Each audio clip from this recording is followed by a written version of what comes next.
Bueno, bienvenidos, ¿cómo les va? Buenas tardes. Buenas tardes. Gracias por venir a la invitación acá en mi casa para que conversemos un momento de un tema bastante interesante, bastante lindo. Ustedes lo van a ir desarrollando juntos, vamos a ir desarrollando juntos en una dinámica, cosa de que puedan salir de esta conversación y de esta reunión llevándose algunas distinciones que son importantes para la vida cotidiana de cada uno. Para los que no me conocen, me presento, soy Ariel, me declaro aprendiz del programa de formación de coach de este presente año 2013. Y como les decía, esto no se trata de una clase, no se trata de enseñar nada, no se trata de que ustedes salgan aprendiendo algo teórico de acá, sino más bien conceptos importantes que lo podamos aplicar tanto ustedes como yo en la vida de cada día. En ese línea de pensamiento vamos a hablar, les decía de hoy, de actos lingüísticos. Para ello, antes que nada debemos hacer una mención especial al tema de qué entendemos por el lenguaje. Y dentro de lo que es el lenguaje tenemos una concepción tradicional, como todos sabemos, que el lenguaje describe las cosas. O sea, yo digo, esto es un fibrón, estoy describiendo lo que es el objeto, este elemento. Lo que significa que comenzamos la realidad por un lado y el lenguaje que lo describe esa realidad. La mirada que tenemos desde la ontología es algo distinta y nos dice de que no solamente cuando hablamos describimos las cosas, lo que vemos, sino también actuamos. ¿Qué significa? El lenguaje en este sentido es una acción. O sea, si yo le digo a mi hija, que viene y me dice, me saqué un 10 en matemáticas, yo le digo, te felicito, yo no estoy describiendo la acción de felicitar, estoy diciendo una acción, te felicito, o sea, le estoy manifestando, ¿no es cierto?, directamente una acción con mi lenguaje. Entonces, lo que quiero que les quede medianamente claro es que en definitiva se intenta cambiar la ideología clásica y tradicional que tenemos del lenguaje. Para ello, les decía que para ir adentrándonos más un poquito en los temas de los actos lingüísticos, vamos a ver un video que es muy cortito para que podamos. Esa no es la música del video, pero bueno, directamente acá, ¿no? Sí.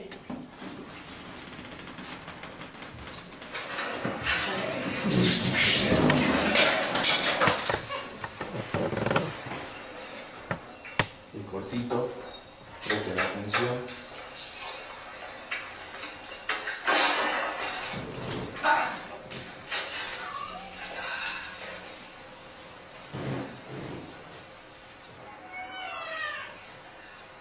Ameriquest Mortgage, proud sponsor of the NFL. ¿Quieren que lo veamos de nuevo? ¿O está...? Porfa. ¿Sí? Sí. Solo el preocupado.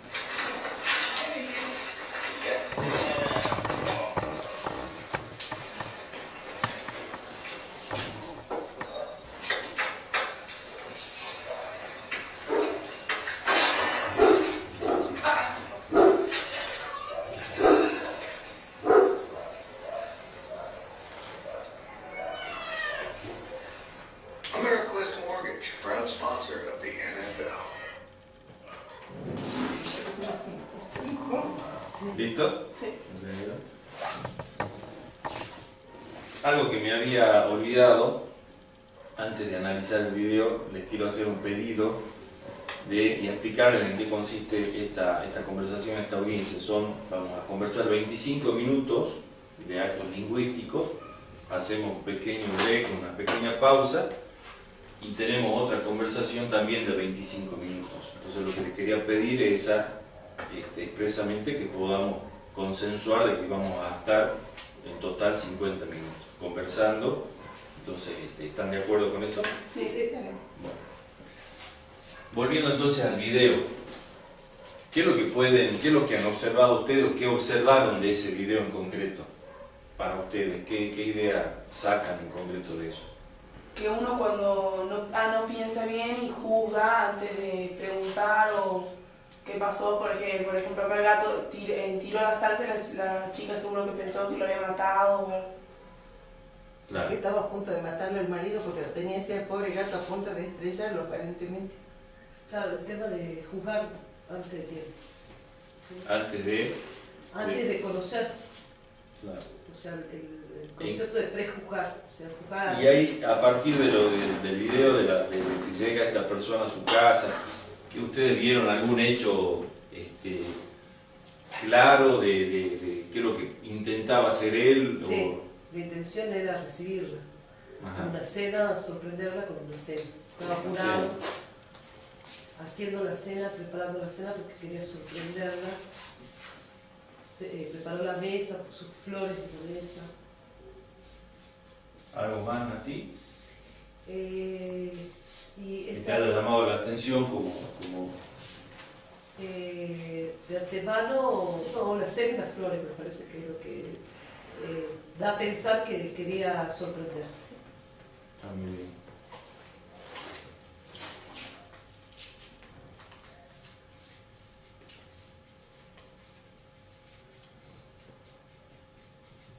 Quizás tenían alguna cena, algún aniversario o alguna sorpresa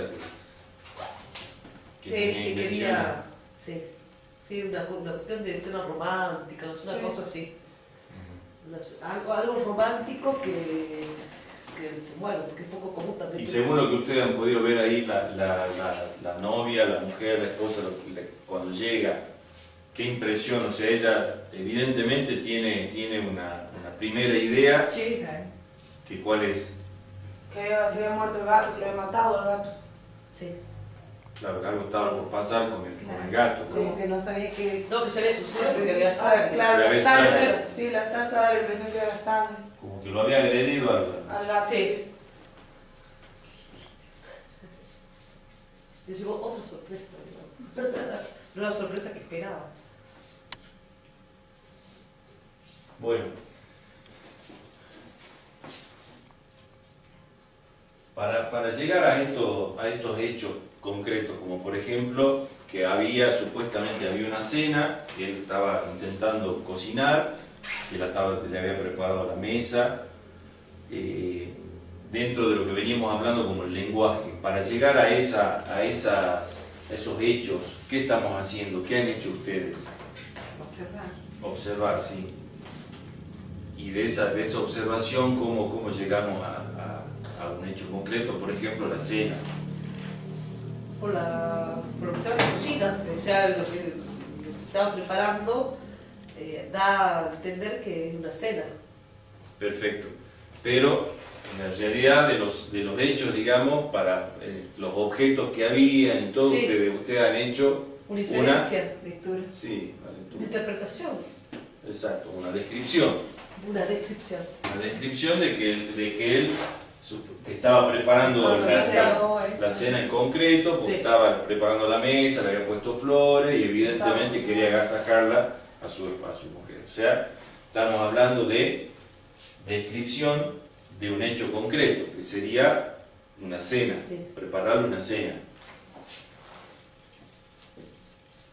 Y esos actos lingüísticos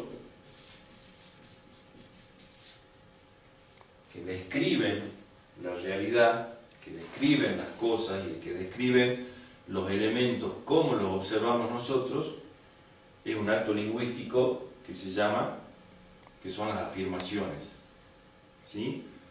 Que tienen que ver puntualmente con un hecho concreto, o sea, es una descripción de la realidad, pero cuando hablamos de afirmaciones hablamos de hechos, o sea, todo lo que rodea nuestra realidad. Podemos decir de que cuando hablamos de ello hablamos de descripciones y de afirmaciones. Y como contrapartida también sobre todo la postura que ustedes han podido ver que tenía o que ha tomado ante la impresión de cuando entra a la casa la mujer o la novia, lo primero que piensa ella es que había tomado una acción, digamos, violenta contra el gato. O sea, evidentemente que para ella había prejuzgado, como dijeron ustedes, de que lo había matado. Para eso son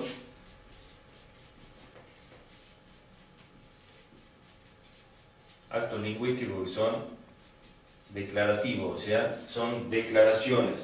Pero para eso, dentro de lo que son los actos lingüísticos de declaraciones, tenemos un tipo de actos lingüísticos que son sumamente importantes.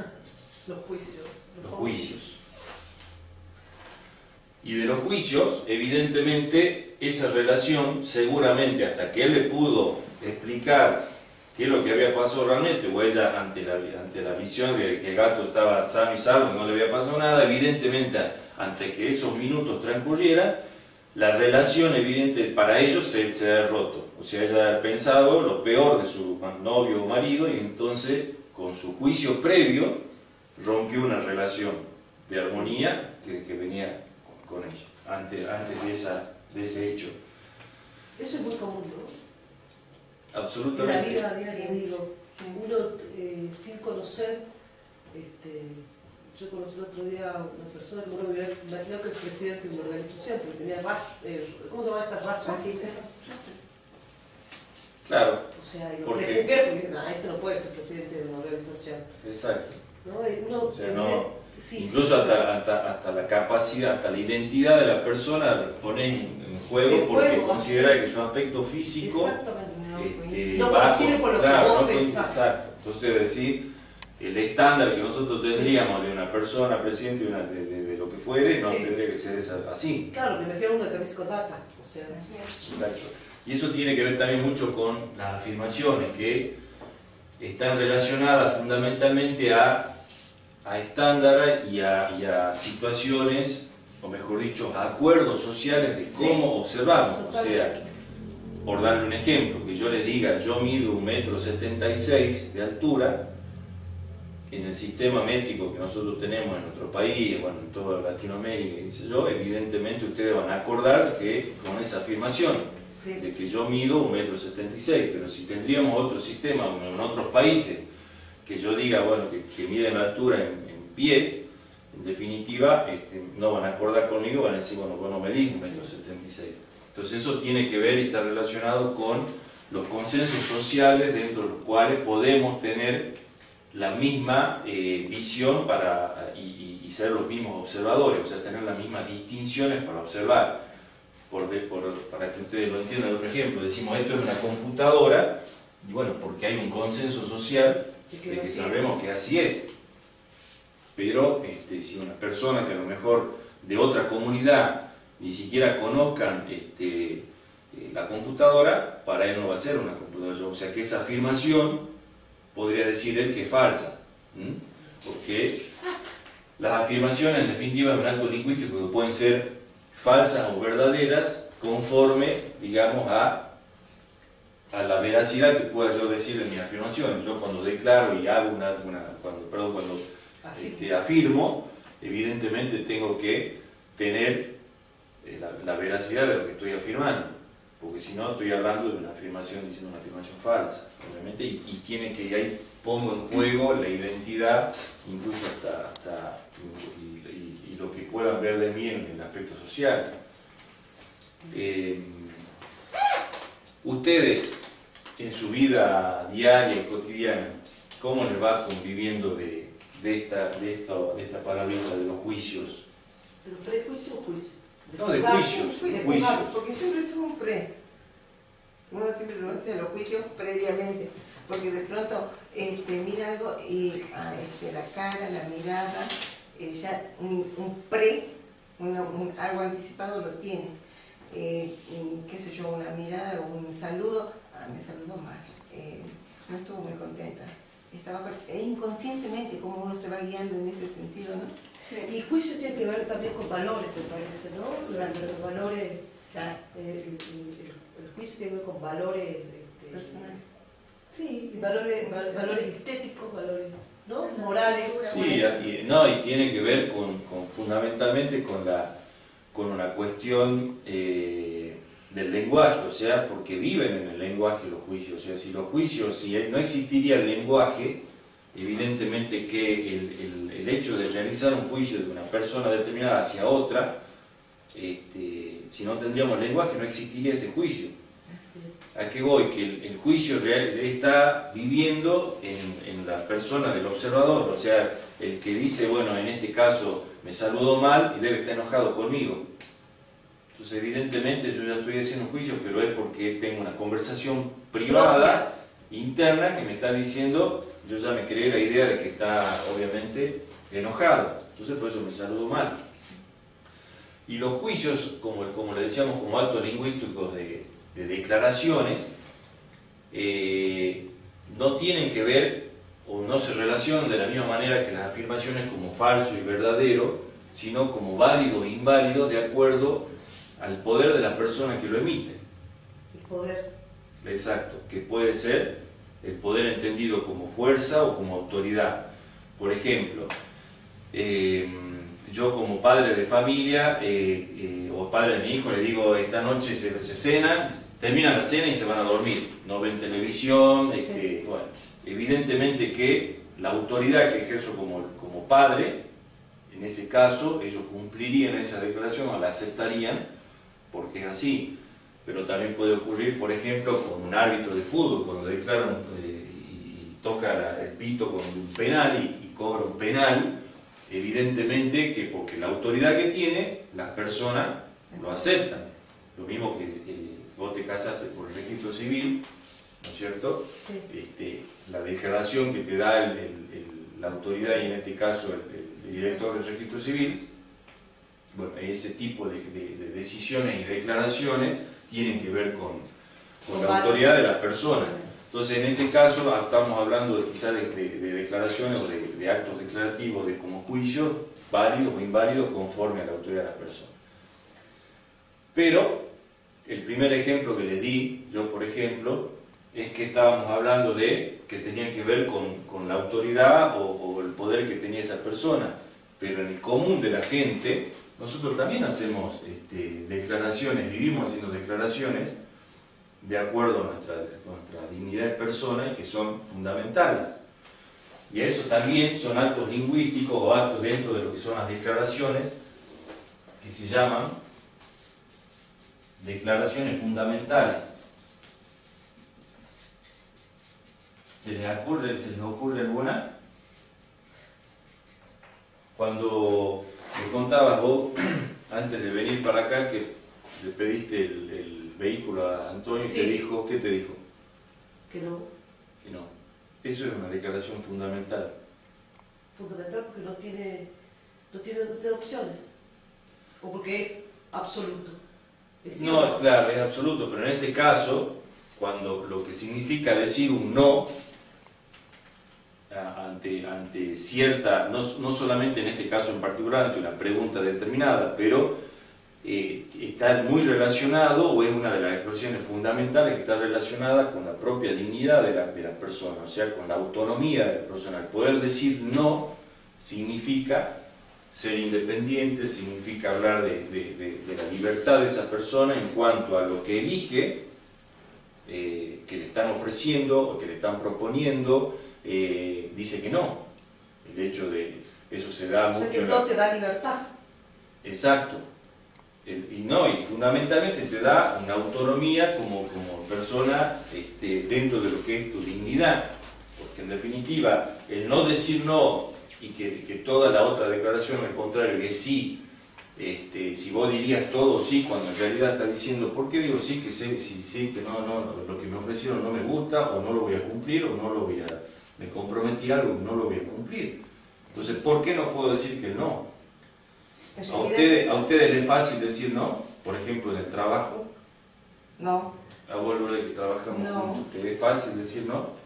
O decir, No. por ejemplo, yo esto, o no estoy capacitado para hacerlo, o no lo sé. Claro, es difícil. ¿O no querés? Es difícil Exacto, o no decir quiero. Es difícil decir no. Es difícil decirlo porque uno creo que uno va actuando en razón de la otra persona, en razón de lo que quiere la otra persona, en razón de lo que quiere la sociedad de mí, en razón de lo que espera mi jefe de mí, en razón de lo que mi familia quiere de mí, Sí. de mi hijo, de mi madre, La aceptación del otro. de condicionarse uno al medio ambiente. Pero hay veces que, por ejemplo, no estás capacitado para hacerlo y vos decís, bueno, digo que no porque no estoy capacitada, pero digo, bueno, tengo muchas maneras de hacerlo y digo que sí y me desafío para poder lograr ese objetivo.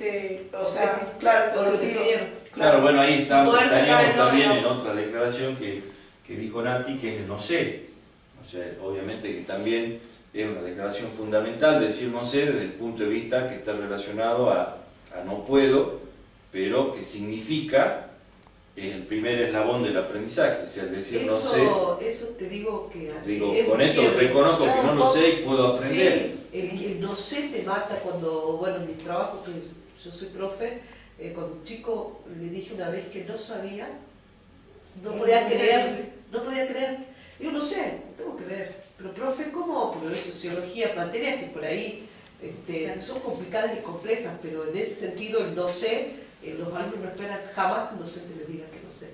Y eso bueno, me gustó, y vos fíjate me gustó porque es como que te bajan, no te tienen ahí. Exacto. Te bajan, O sea, te y tienen como- creas otro vínculo con los chicos.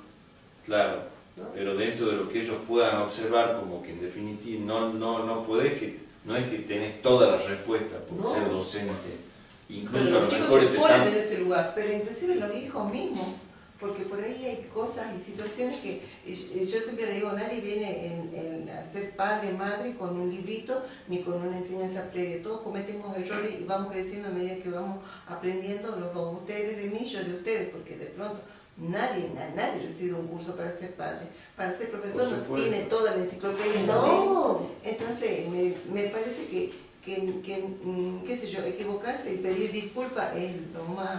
Bueno, ese perdón es otro. Perdón. Perdón también es una declaración fundamental de la cual hay veces que no sabemos cómo hacerlo, cómo perdimos, no sabemos cómo perdonarnos, autoperdonarnos, no sabemos ofrecer el perdón a otra persona cuando sabemos que hemos cometido algún acto que quizás o acción con intención o no, pero que le provocó algún tipo de daño o resentimiento. Entonces vivimos presos de no disculparnos, de no pedir tampoco, porque en definitiva hace que quizá perderíamos dignidad por el hecho de decir de la otra persona que me tenga que pedir perdón. Pero creo que si, por ejemplo, no sé, perdón, lleva a un autoanálisis y reconocerlo con humildad y decir, no sé. Porque decir no sé es como perder el orgullo, como que bajar la autoestima. ¿Cómo puedo decir no sé? No, yo tengo que saberlo. Es como una exigencia personal. Sí, eso es dentro de la soberbia con que estamos inmersos en la sociedad, en nuestra historia, cómo nos lleva, ¿no es cierto? Pero bueno, se nos está acabando el tiempo, por lo que para que se lleven, digamos, obviamente dentro de las declaraciones también fundamentales tenemos una muy importante, que es la que yo les digo por estar acá, es gracias, lo que significa agradecer tanto la acción y el compromiso, haber cumplido con el compromiso asumido, no solamente es importante para el que da las gracias, sino para el que lo recibe. ¿Me entienden? Entonces, esas declaraciones fundamentales, como les decía al principio, tienen que ver con la dignidad humana, o sea, con actos lingüísticos que no estamos acostumbrados, lo decimos en automático, y ese automático nos lleva a veces incluso a decirlo o no decirlo, pero el hecho de que no es lo mismo para mí o para usted, en este caso no va a ser lo mismo el hecho que yo les diga gracias por haber asistido a esta conversación, que no se los diga, porque evidentemente yo diciendo gracias estoy cuidando la relación, lo mismo que pidiendo perdón cuando debo pedir el perdón. Lo que lleva a todo esto es fundamentalmente a cuidar la relación con el otro. Y ese otro es todo, o sea, puede ser mi familia, mi trabajo, o sea, todas las personas que estoy vinculado. Así que bueno, la última que les preguntaría es qué se llevan fundamentalmente de este tema, de las afirmaciones, de los juicios, que me puedan explicar brevemente en 2 o 3 palabritas. Bueno, yo lo que me llevo es me llevo esto, las declaraciones, el poder que pueden tener y que muchas veces no practico, como el perdón. Claro. No sé decir perdón, me cuesta esto, y una declaración que para la otra persona puede ser que es importante, pedir perdón. Y para vos también, porque Sí, digamos, eso no es, parte, para el mí perdón misma, no es fundamental, claro, no es un es acto lo de, peor. no es un acto de gracia, sino esencialmente es un acto de liberación personal. O sea, ¿qué significa? Yo pidiendo perdón o perdonando, me estoy liberando yo y lo estoy liberando a la otra persona Sí, eso es también. lo más difícil. Porque el no pedir perdón te lleva a un resentimiento. Bien, ¿Mm? sí. A mí me lleva esto a no abrir el paraguas tan rápido. ¿Qué significaría eso? Eso de que, por ejemplo, esto de decir, por ejemplo, de ver a una persona y yo ya como que me estoy cuidando. Ajá. Observo la mirada, el trato, la voz, la actitud de la persona y de acuerdo a eso yo respondo y creo que esto me va a llevar a ser más natural y a aceptar a la persona Como sin bien. un previo juicio. Buenísimo. Por mí. Buenísimo. Bueno, muchas gracias. Muchas gracias.